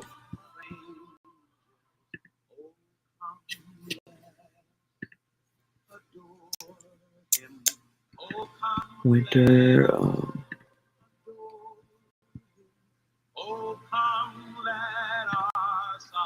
You can kind of see here. I mean, there's just given there's no. I mean, gotta remember. Well, this is lake effect. This is lake effect BS right here. This is all lake effect. Right. So obviously it's favoring the interior, which is what we're expecting. We're expecting when we're in November this far, and we're in November 20th. It's kind of what you expect on an average ensemble. But if we looked at each different model run, we would pick up on. You'll notice, right? This one's kind of a hit, at least for the Northeast. There's no. I mean, this one's just a miss. I mean, there's just so many different. There's a lot of non-hits on here. Actually, this one looks like it's an interior hit. Interior. This is just lake effect. Kind of interior. For some reason, makes me a snow hole. I mean, honestly, not a ton of hits on this one, just because it looks like, and I don't think this tells the whole story. To be honest, I think there's a lot of disagreement between how it's handling some of the pieces of energy vorticity. So I think there's still a lot of disagreement between what models are trying to show.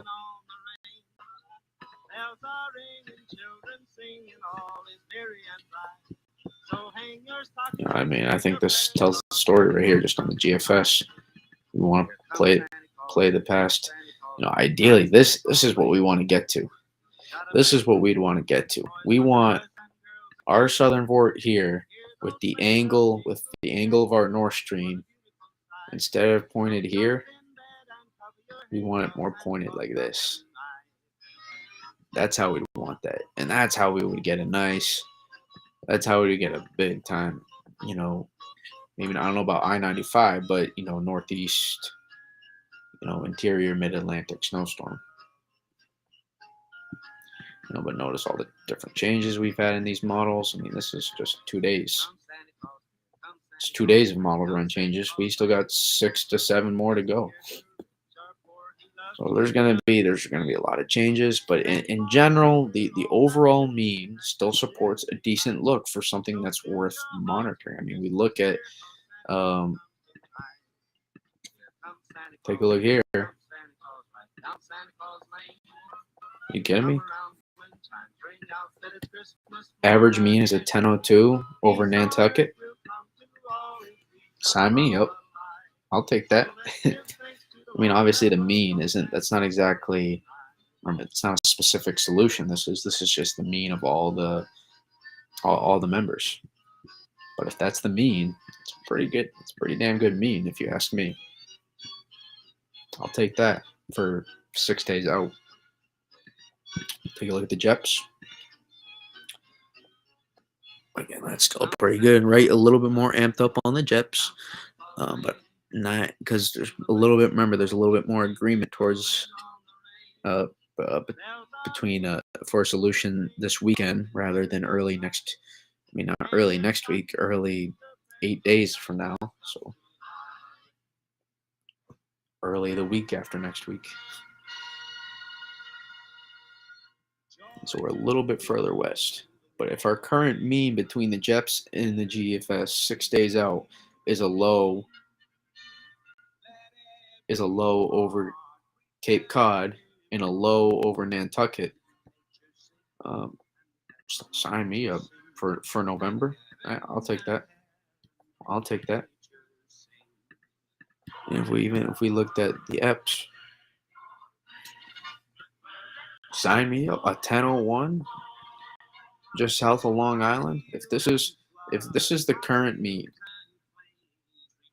why did it do that to me?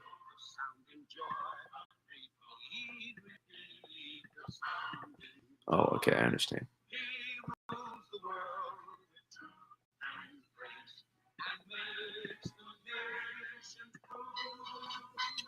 That's not bad.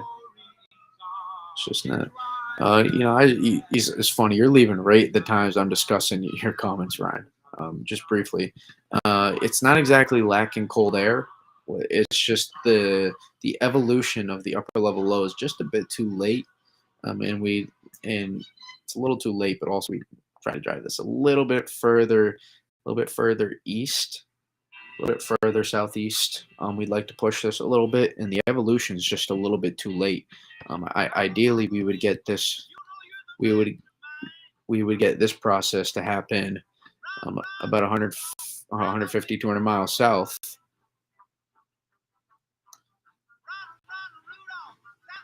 And this is just happening a little bit too late. And ideally, we would push this like 100 miles east. And that's just that specific run in terms of what we're looking for. That's a good look though. And I know you live in Maryland, so you need a little bit more than that. But you gotta set your expectations low for the Mid Atlantic in November. I know you're excited, but you gotta set your expectations a little bit low in November.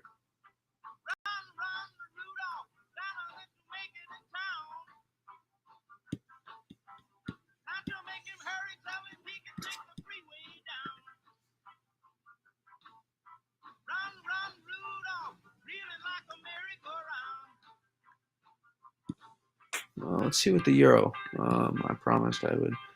I think most of the people that cared left for the euro, but we'll still go through it. Still go through the euro. See some of the differences.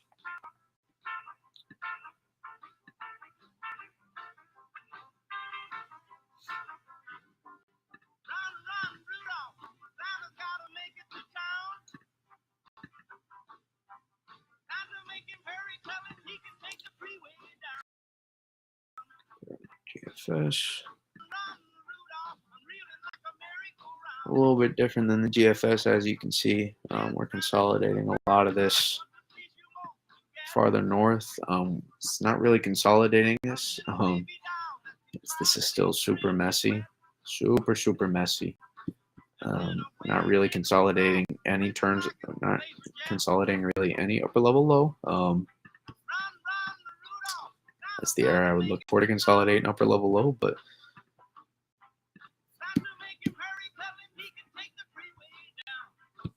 I need more. I need more to come out. I only need 10 more minutes.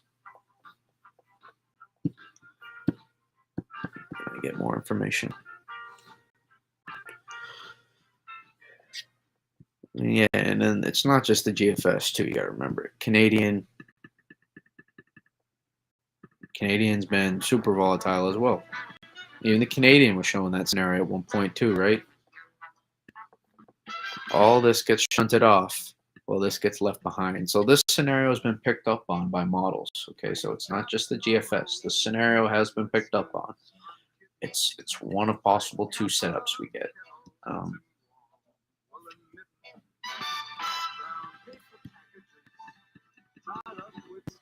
And the Canadian goes every 12 hours. So this is 12 hours, 12, 24, 36, 48, 60, 72. So this is 3 days, 3 days of changes right here. It's a lot of changes. As expected. These are operational model runs, 6 to 10 days out. So you gotta lower your expectations in general for something, but lower your expectations in terms of for agreement on models. You got to lower your expectations. But overall, I remember this is a decent setup, right? Exclude the exact setup of where this is setting up, right? This is setting up for. This is setting up for a big snow for like these areas in here. Maybe pull that down a little more on that specific model run. But in general, if I saw this like 6 days out without any reference, well, with the reference of the general setup. Big ridge out here. Nice looking trough with a developing upper level low.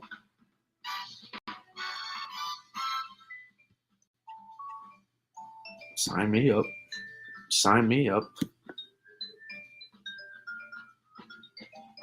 It's just a decent setup. It's something we can definitely work with.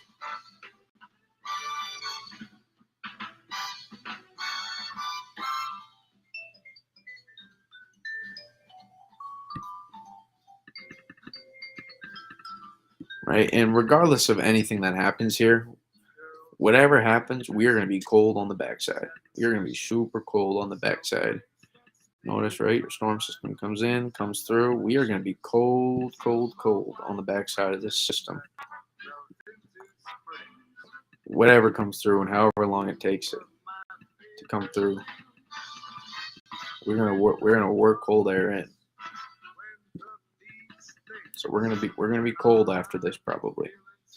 I don't know about the Mid-Atlantic and the Eastern, probably not here.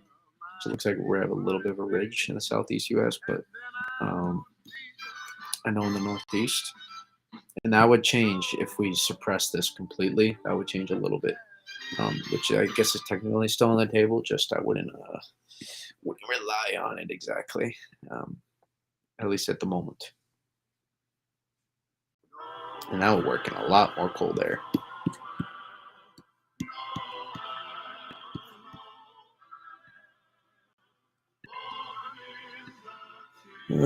Not a great. This is not a great run. Oh, not a great run.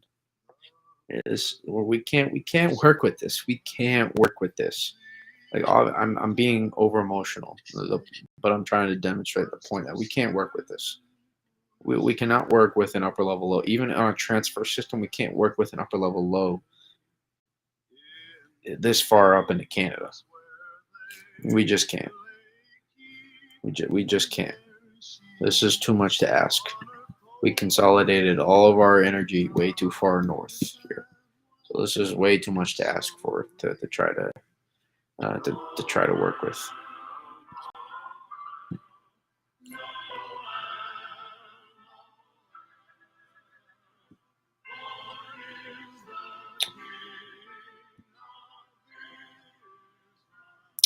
I don't know about torch. Screams rain. That's what it does. It screams rain. Seems like we're gonna pull up a whole lot of moisture. Honestly, screams a little bit of freezing rain is what it does. Not exactly if I'm looking at this specific. Again, we're still so far out. I actually muted the word torch on Twitter. I muted it. I can't. The way people use that word, I just. No one ever uses it. I rarely find anybody using the word torch and me gonna learn something about the atmosphere. I very rarely find me learning anybody's serious thoughts with the word torch on Twitter. It's always someone up in their feelings and either mad or happy, especially if it's that warmizer guy. Man, remember, it's this specific run, but this just doesn't work. We're pushing this ridge way too far. Pushing this ridge way too far here. Can't expect an upper level low here. Our height lines pulling up like this. So that's going to be tough to work with. It will be a little bit of an overrunning setup for some people here. But this is tough to work with. The trough base. No, the trough base is decent. That part's decent. It's just we're so along it. This is such a mess. This is such a sloppy mess. This is such a sloppy mess right here. I don't even want to. This is, ugh, ugh, ugh. Such a mess. It's not even because it's like such a god awful setup, right? This isn't like a cutter that's pulling up here.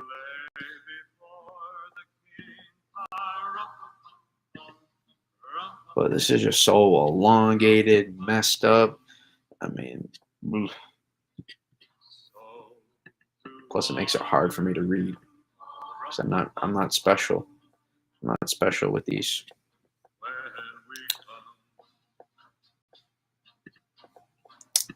And the reason why is I'm not a huge fan is because we can't consolidate energy. We can't consolidate energy here to get enough to get a strong upper level low here, so we can wrap in enough cold air here on our northwest side of our upper level low. We can't do that if we have all this up here, elongating our trough, elongating our energy, not consolidating it, and preventing us from getting a upper level. This is our upper level low classic track we want, and then everybody else in here gets the snowstorm.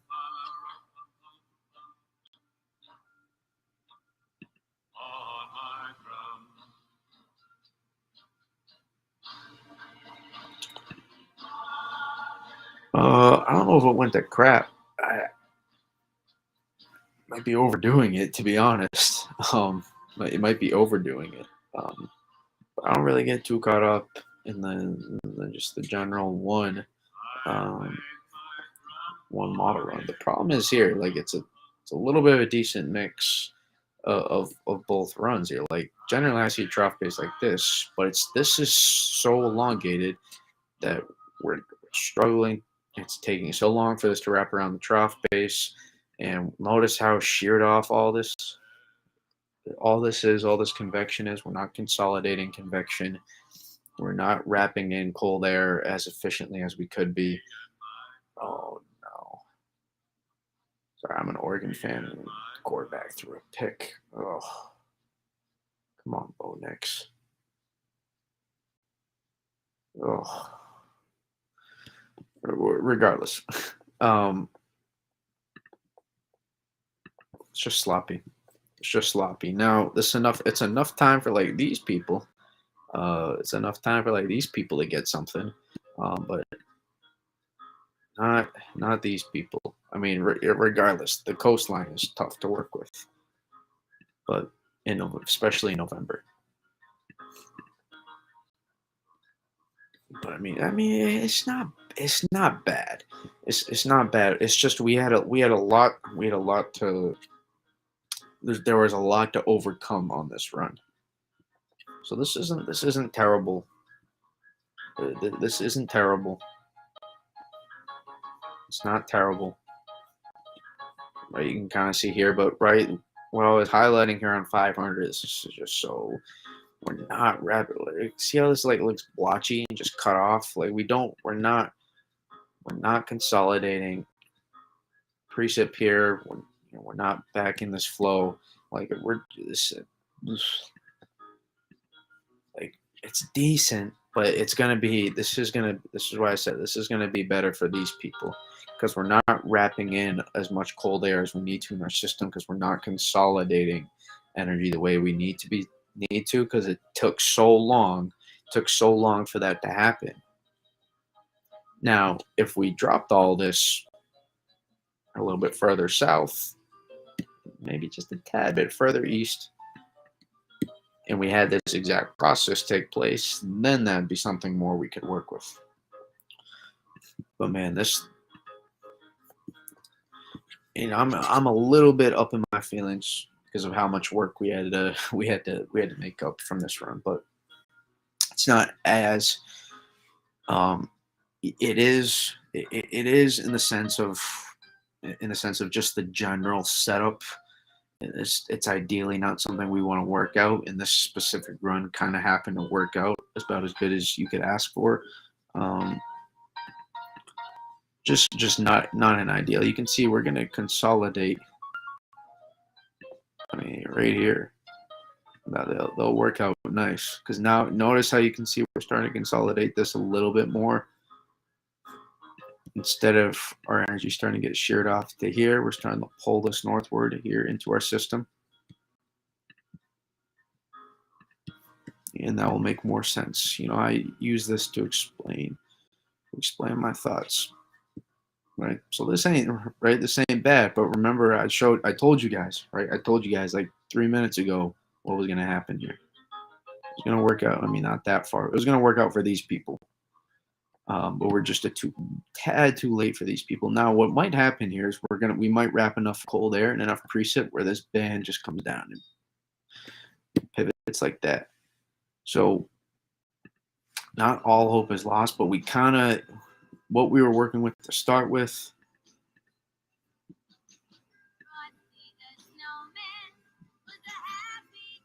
A little tough to work with, but you know this specific run, it kind of worked out. I can't lie.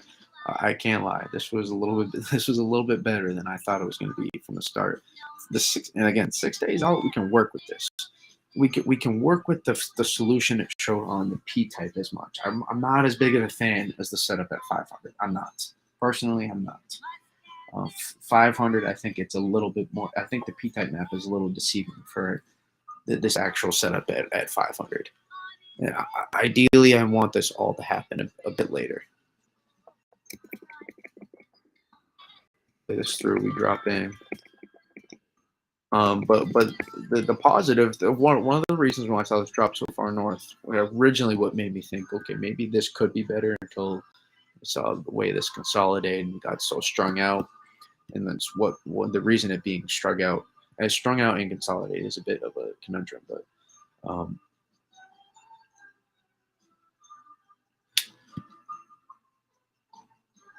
is with this being elongated and so far north is we're not getting, and this not dipping down so far south, we're not going to amplify an upper level low over this area, and then this is Cutter Central. We're not doing that on this run.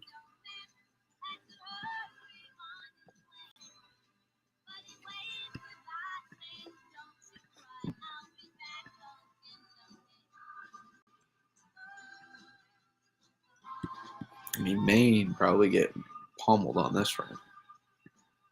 Take a look here. Yep. Remember, I told you guys 5 minutes ago how this run was going to go. Not that it took a lot of expertise to, but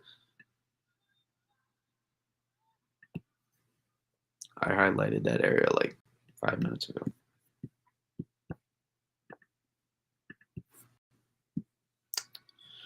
Is what it is. I can work with that.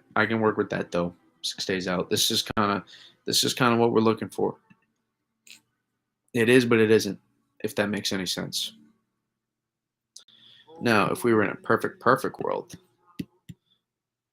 we would not consolidate any of that, get our trough here, have this angle in here, and then we're looking at another phase in a perfect world.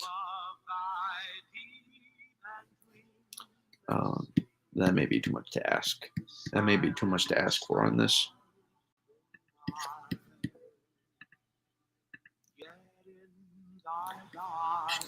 So this right here is a decent setup. It's a decent setup. It's not bad.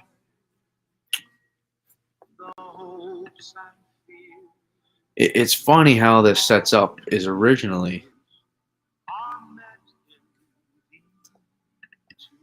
This ends up working as our North Stream, right? This is closed off. But we also have energy around here. We have a vorticity wrapped around here. This is closed off.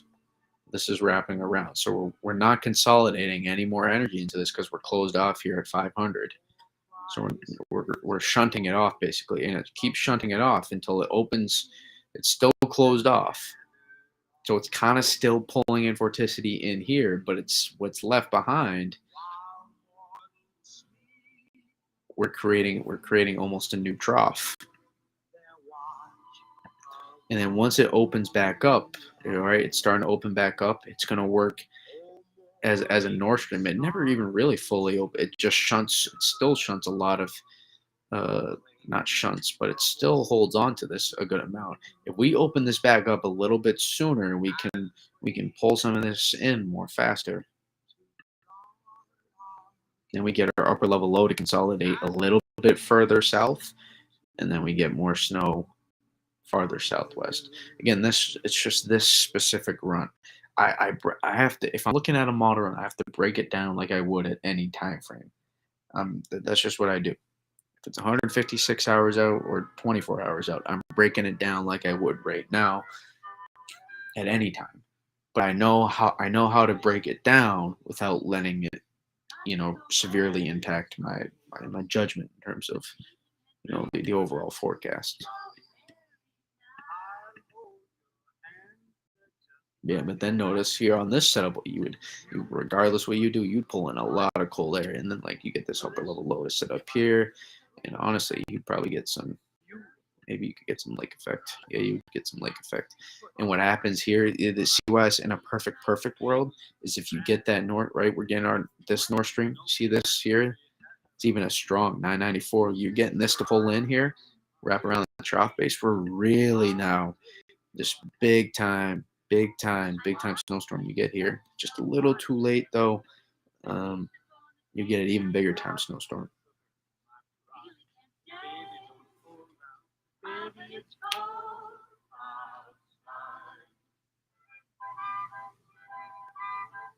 Oh, Oregon get a pick. Yes. There we go. I'm watching it. So I'm watching the Ducks game simultaneously. Not really watching it, but following the score. They break my heart every year, man. Every year they break my heart. Um, it is what it is. You guys got any questions? I know we still got some YouTube chat. You guys have been great tonight. I mean, Twitter chat. You guys are always always awesome.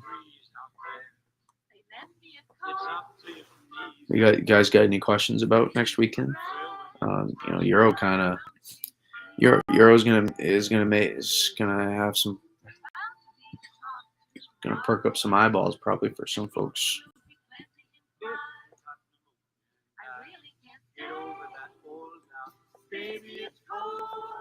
We got any questions? The Christmas music playing in the background. I mean, if we're talking about snow, we're gonna put Christmas music on in the background until it gets like copyrighted or something. Well, Twitter is not gonna copyright it. YouTube will copyright it, but I'm not big enough on YouTube to get copyrighted, which is kind of, for now, it's nice.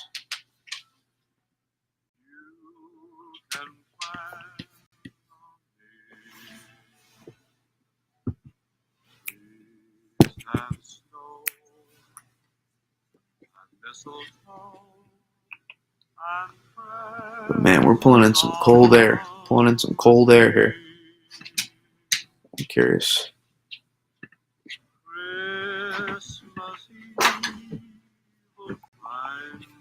Yeah, we still haven't quite pulled it in yet. Still haven't quite pulled it in yet. But you can see it. I mean, that's not even ridiculously cold, but this is trying to pull in. That's not even ridiculously cold air, to be honest. I thought it would be a little bit colder based on 500, but it is what it is.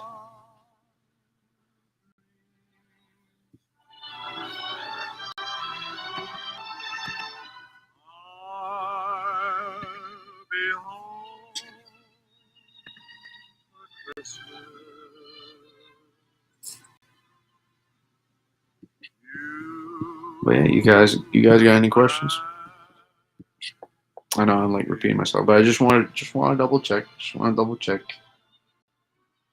Anyone in YouTube or Twitter has any questions? Things went pretty smoothly on YouTube tonight.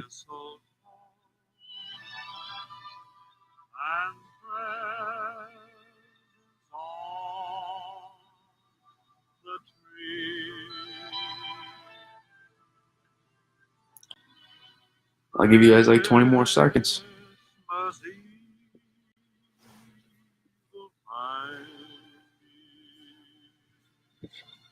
I'm staying up anyways. I'm watching the end of this game, and you know, guys, I always be on Twitter.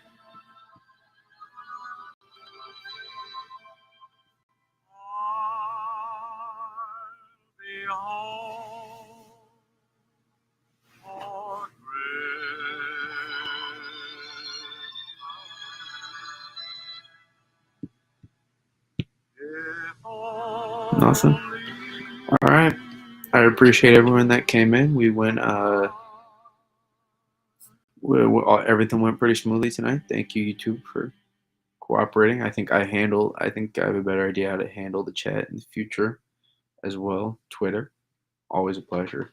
I will again. Well, there's nothing really. There's nothing really to talk about in terms of consensus. We're still figuring out some of the pieces. Ideally, we can get something close to the euro. The Canadian and the euro are actually similar right now. Those are probably the two closest. The GFS is a little bit different than both of those, so we'll see how that goes. But again, I like that. It's a decent setup. It has its flaws in terms of what we're starting to work with in terms of the pieces, but the overall pattern itself, the overall pattern, I'd argue, is pretty decent.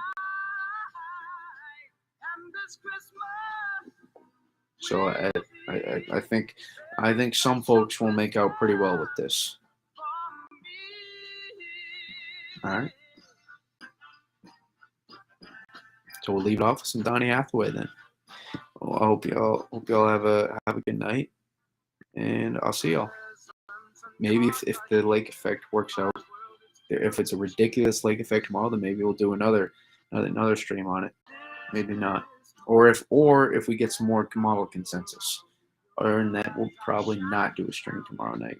We may, if we see something interesting in terms of agreement and consensus on the models for next weekend, then maybe we will. But yeah, other than that, that's all I got.